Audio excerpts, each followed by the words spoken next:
está llegando, ¿se acuerdan? Este va a ser un capilar. Está llegando por el extremo arterial del capilar. ¿Sí?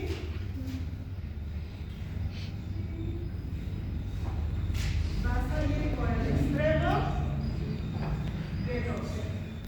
¿Sí? El eritrocito que está en el capilar viene cargado de ¿qué? Hemoglobina. Y la hemoglobina pues va a estar sujeta al oxígeno. Cuando pensamos en hemoglobina, directamente nuestra cabeza va hacia oxígeno, ¿no ves? Si hablamos de oxígeno, directamente una palabra similar podríamos decir nosotros hemoglobina. Son dos palabras casi inseparables, ¿verdad? Bien, entonces, ¿qué sucede? Está viniendo entonces la hemoglobina cargada con el oxígeno y resulta que aquí en el capilar hay una presión parcial de CO2 de ¿cuánto? 40. Y una presión parcial de oxígeno ¿de cuánto? 95. Esto va a generar que el CO2 difunda de la célula al intersticio o al líquido extracelular y del líquido extracelular hacia el capilar. ¿Sí? El CO2 puede viajar entonces bajo la forma disuelta como CO2 en el plasma. ¿En qué porcentaje hemos mencionado? ¿Qué hemos leído? ¿De? 7%. ¿Sí? 7%. Era el oxígeno el que viajaba libre en un 3%. El CO2 un poquito más. Ahora, otra parte del CO2 va a ingresar directamente al eritrocito y se va a unir al CO2. Fíjense, si el CO2 se une a la hemoglobina, el CO2 se une a la hemoglobina, va a desplazar ¿a quién? Al oxígeno. ¿Qué va a hacer el oxígeno? Este oxígeno que va a estar suelto ahora va a difundir al tejido. ¿Sí? Entonces, ¿esto sucede en qué porcentaje? ¿En qué porcentaje? 23%. ¿Sí? Del 20 al 30%. ¿Sí? Que el libro directamente lo muestra 23% en el gráfico. Entonces ya tenemos nosotros que este CO2 que viaja pues básicamente en el plasma es del 7%. Y el 23% del CO2 viaja unido a la hemoglobina formando la carbaminohemoglobina. ¿Sí? Si mencionamos nosotros lo que hace rato decíamos el incremento del CO2 a nivel tisular facilita la liberación de oxígeno de la hemoglobina. ¿Sí? ¿Se entiende eso?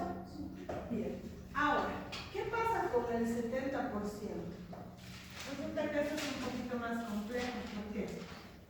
Resulta que aquí está el eritrocito con su hemoglobina con oxígeno.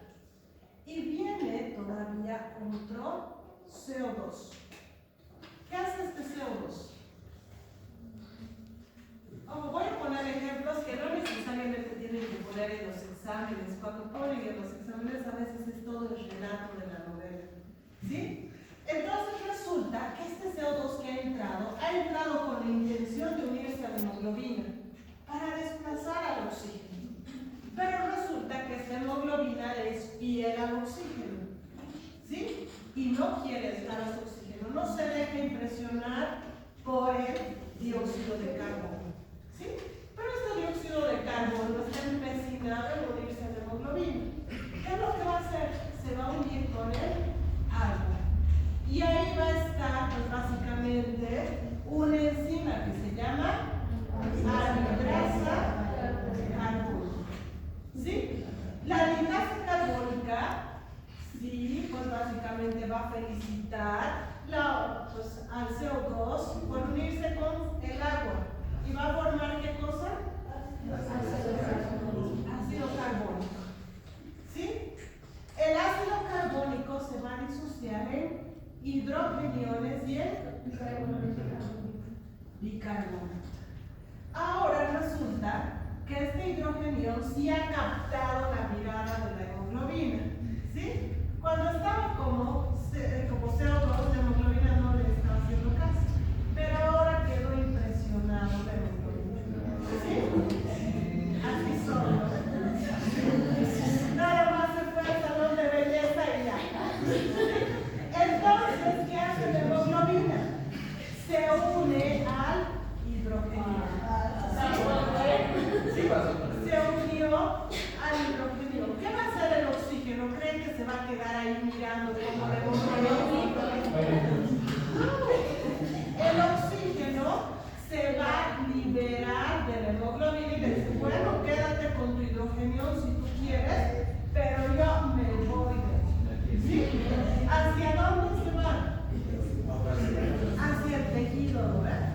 Se desplaza entonces por gradiente de presión, como la sangre tenía más oxígeno y el tejido tenía menos oxígeno, por gradiente de presión dice el oxígeno, ¿dónde me voy? Mejor me voy hacia el tejido. Siempre me quiero del tejido, ¿no? Y se va al tejido.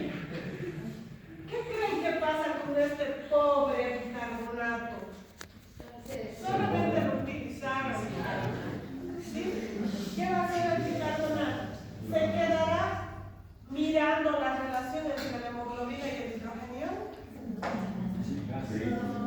No, se va a salir hacia el plasma este bicarbonato intercambiándose con el cloro. ¿Sí? Le dicen el cloro, mira, sabes que tú entras y yo ya no quiero ver eso, mejor yo me voy. ¿Sí?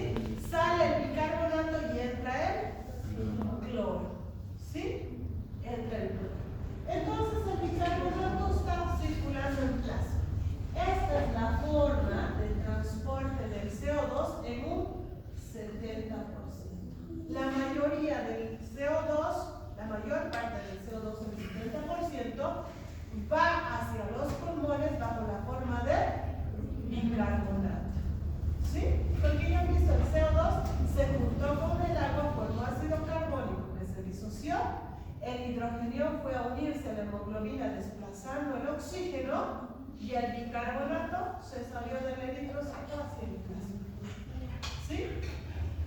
Bien, entonces realmente se cumple esa regla donde dice el CO2 facilita la liberación de oxígeno a nivel tisular. Sí, el incremento del CO2 incrementa o desplaza la curva de disociación oxígeno-hemoglobina a la derecha. Sí, hace que se libere más. Todo esto que hemos mencionado se denomina efecto Bohr. ¿Ahora sí se han acordado? ¿Sí? Ese es el efecto Bohr, donde se produce a nivel tisular. ¿En qué consiste? En que la alta concentración de CO2 a nivel tisular facilita el desplazamiento de oxígeno de la sangre al tejido. Y dice este efecto Bohr, favorece el desplazamiento de oxígeno. Y ahí es donde surge una duda que me preguntan cada vez, me dicen, pero aquí pareciera que estamos facilitando el transporte del CO2. No estamos hablando del transporte del oxígeno del capilar al tejido.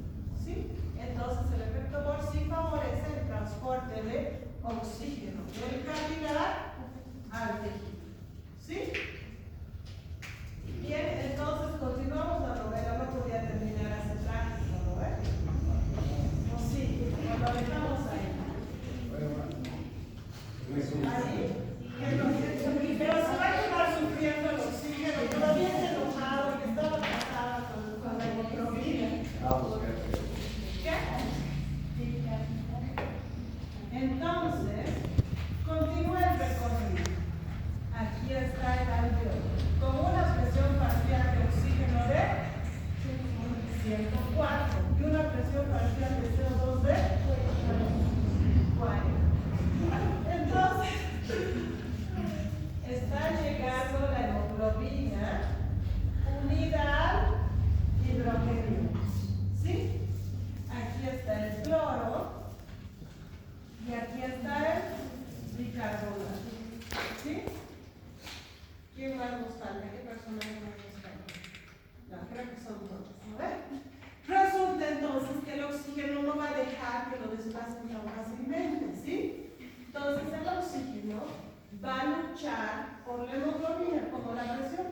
de oxígeno aquí es de 40, hay un gradiente entonces a favor de que el oxígeno pueda difundir al capilar.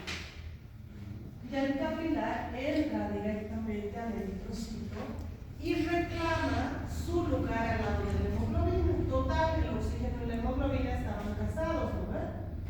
Entonces reclama su lugar. ¿Qué pasará con el hidrogenión? Es desplazado. ¿Sí? El Guyton dice la alta concentración de oxígeno a nivel alveolar hace que la hemoglobina se acidifique y libera el hidrogenión, suelta el hidrogenión. ¿Sí? Una vez que se suelta el hidrogenión y la hemoglobina se carga de oxígeno, el hidrogenión no sabe qué hacer, total, ahora está solo. ¿Sí? ¿Qué va a suceder? ¿Qué creen? Se va a volver a formar. El bicarbonato nunca se iba olvidado del hidrogenio. Seguía vuelve a entrar.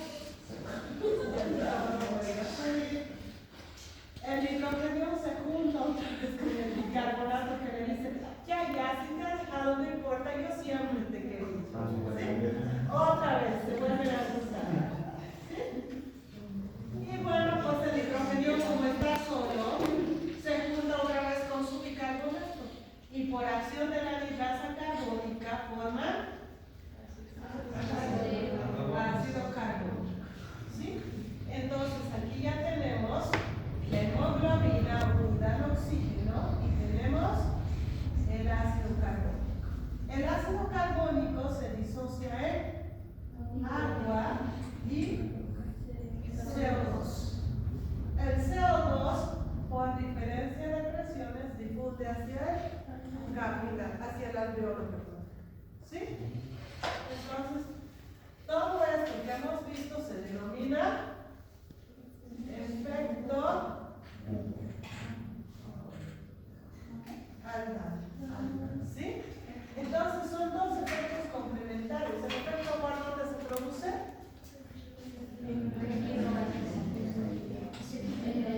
A nivel tisular. ¿Y el efecto Aldal dónde se produce? A nivel pulmonar. ¿Sí? ¿Se entiende entonces cuál es la finalidad del efecto Aldal?